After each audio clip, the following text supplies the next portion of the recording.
Hello guys! Welcome back to our vlog. And nito nga Sunday, umattend kami ng another birthday party at ito ay ang 30th birthday ni Kenneth Balita. Isa siya sa pamangkin namin sa pinsan. And ang kasama namin itong si Kiara Janela. Almost 5:30 na kami nakarating sa party event kasi galing pa sa work si Mr. at inantay pa namin itong ating apo na siyang kasama namin sa party. Medyo kinakabahan nga ako dahil first time namin kasama sa party at wala kanyang mama at dada and hindi na siya gumagamit ng diaper. Kaya every now and then tinatanong ko siya kung gusto niyang washroom. Imagine sa kanyang edad na wala pa siyang 3 years old ay na-train na siya na hindi na maggumamit ng diaper. At nakakatuwa kasi bukod sa nasa party mood siya, kumakain na siya ng kanya at nilagyan ko lang siya ng bib para hindi madumihan ang kanyang damit. At nag-enjoy naman siya dahil marami din namang mga kids na mga anak ng mga pamangkin natin na nandoon sa party. Ang event na ito is 30th birthday ni Kenneth, ang panganin anak ni Rodel at ni Raquel.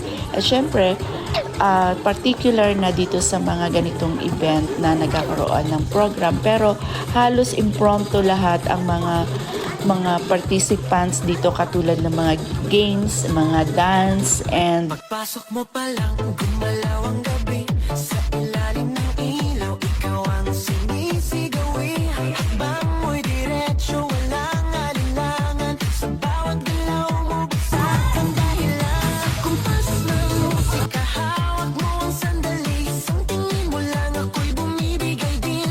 Wala nang salitang kailangan pa, sayaw mo pa lang, sagot na sa lahat. Hawak mo ang beat, hawak mo ang gabi, sa bawat galaw mo ako'y nabibi. Hawak mo ang beat, huwag mong bibitawan, hanggang sa huling tugtog ng sayawan. Hawak mo ang beat, sa ilaw at dilim, ikaw ang ritmo ng damdamin. Hawak mo ang beat, dito sa pista, ikaw ang dahilan bakit sumisigla. hawak ko ang beat talaga naman. Hindi nagpahuli sa trending na ito ang kanyang mga tito with the birthday celebrants. On the mood, impromptu itong sayaw na to. At ito namang ating apo ay nag-enjoy din, nasa party mood siya. Marami sa participants ay mga first cousin niya, mga friends niya. And syempre, hindi mawawala ang impromptu dance ng kanyang mga tito at tita. Sweet dance sa ganda ng kanta ng isa sa pamangkin natin.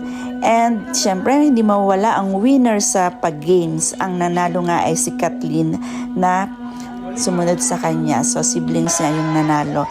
And of course, dahil may winner sa pag-games, hindi mawala ang birthday greeting o blowing of the candle. Hindi na nga namin ito naabutan kasi umuwi na kami dahil itong ating apo ay gagabihin.